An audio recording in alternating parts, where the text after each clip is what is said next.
2 کاله یې له جوړېدو څخه تیریږي.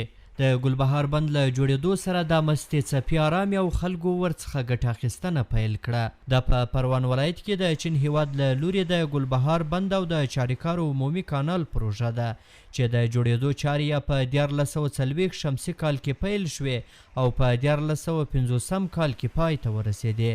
اوس مهال له دې پروژې څخه خلک د څښاک د اوبو او کرنیزو ځمکو د خړوبولو لپاره ګټه اخلي او دغه راز د 24,800 هکتاره ځمکې د خړوبولو توان لري.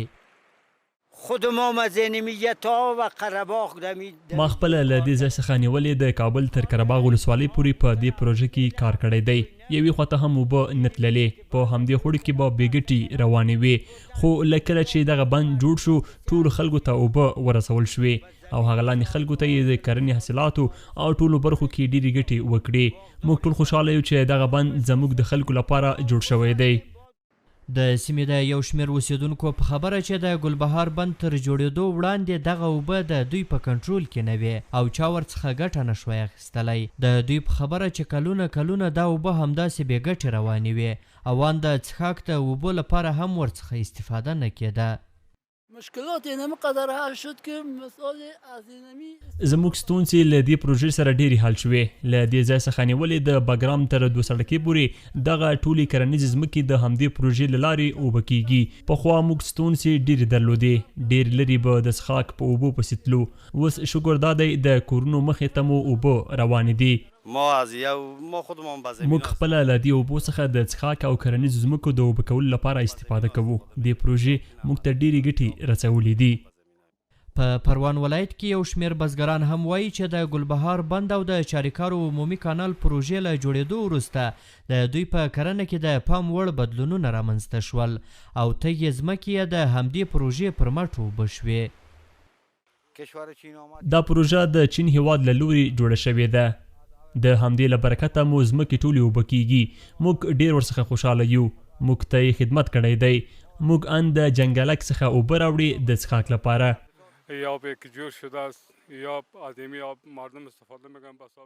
له دې اوبو څخه خلک د څښاک او کرنې لپاره ګټه اخلي. دا پروژه هغه وخت جوړه شوې ده چې زه بیخي پیدا شوی نه وم. موږ ډېر خوشحاله یو. د پروان ولایتي چارواکي وایي چې د دې پروژې پر مټ د دغه ولایت د ډیری اوسیدونکو ستونزې حل شوې او یا د پروژه د 24,800 هکتاره ځمکې د خړوبولو توان لري. د دې ترڅنګ د اوبو رسولو له دې پروژې څخه د پروان ولایت په ګډون د کابل یو شمېر ولسوالیو بزګر هم ګټه اخلي. پروژه آبیاری پروان در سال 1340 توسط کشور چین د پروان ولایت د اوبو پروژه په 1440 شمسي کال کې د چین هیواد د کومکونو په لړ کې پیل شوه او د چین له لوري تخنیکي ټیمونه د هغه قرارداد په اساس افغانستان ته راولېږل شول چې د شاهي حکومت له لوري ورسره شوي وو. لومړی دلته چینایانو د دې پروژې د سروې چارې شروع کړې او له پای ته رسېدو وروسته یې کارونه شروع کړل او د 10 کلونو په موده کې په ښه کیفیت او عالي څارنه سره پای ته ورسېدل. د پروان ولایت جبل سراج ولسوالۍ اړوند د ګلبهار په سیمه کې دغه د اوبو بند نږدې 6 لسیزې وړاندې د چین هیواد له لوري جوړ شوی دی. د سیمې د اوسیدونکو په وینا د دې بند تر جوړېدو وړاندې د دغه سیند له اوبو څخه چا استفاده نه شوی کولی او دغه اوبه له کنټرول څخه وتلې وې. خو د دوی په خبره د دغه بند په جوړېدو سره تقریبا اوس د پروان ولایت په ګډون د کابل یو شمېر ولسوالۍ له دغه سیند څخه استفاده کوي او دغه راز د زراعتي ځمکو او د څښاک د اوبو په توګه له دغه سیند څخه ګټه پورته کوي. احسان الله کریمي CMG د پروان ولایت جبل سراج ولسوالۍ د ګلبهار سیمه.